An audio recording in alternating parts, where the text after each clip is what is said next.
As a rap and hip-hop fan, I just want to say, why is the very first N.W.A. album always ignored? Have any of you ever noticed that? Like, every time the members of N.W.A. reunite, whether it's Cube or Dre or Yella or anyone else, and they talk about the legacy of N.W.A., like, the first album they ever made is never mentioned. Like, ever. Like, it's always ignored. Like, it's always as if it never existed. It's called N.W.A. and the Posse. And that's the very first album they released. And there's a lot of people on the cover. That album is a piece of hip-hop history. It's the beginning of the formation of one of the greatest, if not the greatest, hip-hop group of all time. And they were pretty much like the Beatles for rap. I remember seeing this clip on Howard Stern from the 2010s where Ice Cube is talking about how he started N.W.A. and whatever. And he mentions the first album, and the producer, or whoever the fuck, posts a picture of Straight Outta Compton on the screen. As if they're declaring that's the first album, and it's not. That's like the second album. It's either they're pretending the first one doesn't exist when they did that, or wrongly assumed that was the first album. I mean, is N.W.A. like embarrassed by that first album? Because it's weird, because it has a lot of classic songs on it. One song in particular was like a mild hit that they kept repeating as well and replaying in their live concerts.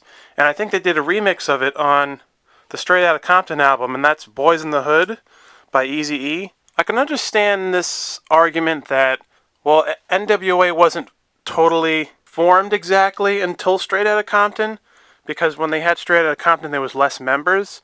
And on that first album, it was kind of like a bunch of their friends thinking about joining the N.W.A., but they weren't totally members yet, which is why you see more people on the first album cover. But even still, at the time, when they made the first album, they were part of the N.W.A. You know, and all the original people are still there that were on Straight Outta Compton. So that argument is pretty weak if people are going to give that as a reason. And also, like, the Arabian Prince is also on the first album, and I love him. I think he's underrated. The Arabian Prince, after he left N.W.A., after Compton, he had an awesome solo career as well. And his music is actually very similar to another rap artist called the Egyptian. I mean, if you want to get technical, N.W.A. actually released 4 albums. The first one was the Posse album. The second one was Straight Outta Compton. And there was also Eazy-E's first solo album, Easy Does It. And a lot of fans consider that technically a N.W.A. album. But then the fourth album would be the For Life album. That's really the end of N.W.A. pretty much. But everyone always acts like N.W.A. only made one album. Yes, it was their biggest album. Yes, it was the album that put them on the map. Yes, it was the album that made them famous. Yes, it was this historical piece of rap hip-hop history. But so was the first album. And so is the solo album for Easy Does It. N.W.A. is more than just a one-hit wonder. They were around for a few years. It wasn't like they were just around for 1 year and then they all split up. It's not really what happened. There was more time there. I know it was short-lived, but there was still more than just 1 year. And what are you going to tell me, that the For Life album didn't sell at all? I mean, give me a break. The For Life album is a really great album, by the way. I think it's an underrated album. You don't hear enough people talking about it, and everyone just constantly yammers about how great Straight Outta Compton is. And it is. Straight Outta Compton is a classic. It's a rap masterpiece. What about For Life, though? There's a lot of beats in For Life that are a lot more catchy than in the Straight Outta Compton album.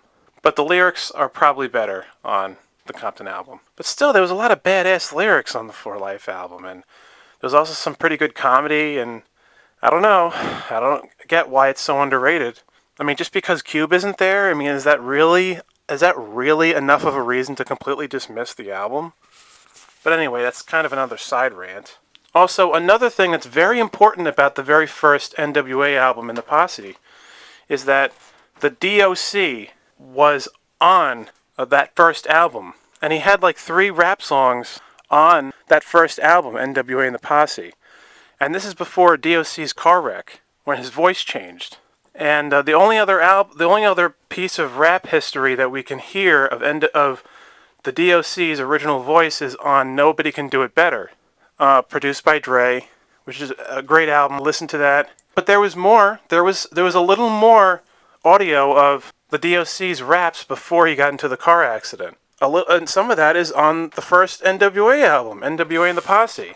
In an interview, D.O.C. said he didn't even really know he was part of the N.W.A., but regardless, I mean, they took quite a bit of his ideas, and he's like an underrated rapper. I mean, a lot of people respect him in the rap game, but he really was a pioneer, and he was a mastermind. And I'm telling you, like, that's ridiculous that people don't seem to really care or acknowledge the fact that the D.O.C. is on the first N.W.A. album, guys. Okay? Like, that's important. That's really historical, cool shit that he's on there. And it shouldn't be ignored. And another thing is that the Straight Outta Compton movie doesn't even acknowledge the N.W.A. and the Posse album. In the film, it doesn't even exist. There was no scene of them showing them making it. There was no scene of its acknowledgement. In that film, they just start creating Straight Outta Compton. It's like, no, dipshits, that wasn't the first N.W.A. album. What the fuck are you talking about? Where's the first album? It's like totally ignored. And they could have had an awesome scene where, in the movie, where they take that classic photo, you know, them standing against the brick building with the graffiti and everything. But no, they just completely ignore the album like it doesn't exist. So, again, why does the Straight Outta Compton movie completely ignore the album too? I mean, the Straight Outta Compton movie isn't just about the album Straight Outta Compton, right? It's about the whole history of the band. Because they even show what happens after Cube leaves and everything. You know, give me a fucking break. So, that's just my little rant. And hope you guys like this video. Please like and subscribe. N.W.A. for life.